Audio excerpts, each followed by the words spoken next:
Hey there, folks. Have you ever pulled out your Visa card only to find it's locked or frozen, leaving you frustrated and unsure what to do next?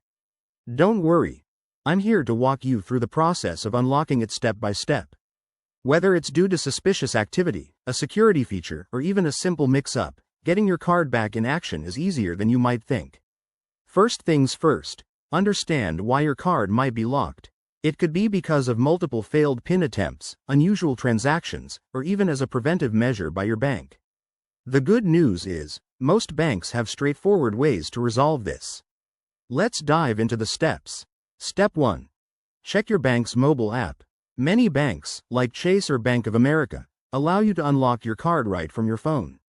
Open the app, log in with your credentials, go to your card settings, and look for an Unlock or Reactivate option. Make sure to verify your identity if prompted. It might ask for a code sent to your phone or email. If the app doesn't work, try Step 2.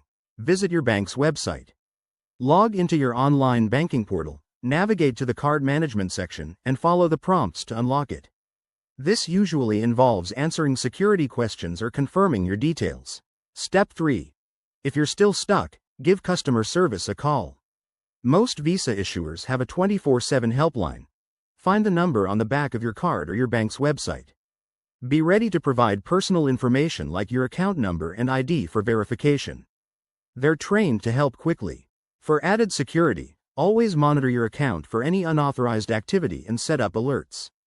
And if you're dealing with a new card, remember that some Visa cards need initial activation, which is often done via the app or a quick call. There you have it. Unlocking your Visa card doesn't have to be a hassle. Follow these steps, and you'll be back to shopping in no time. If you run into any issues, reach out to your bank right away. Thanks for watching, and if this helped, give it a thumbs up and subscribe for more handy tips. Stay safe out there.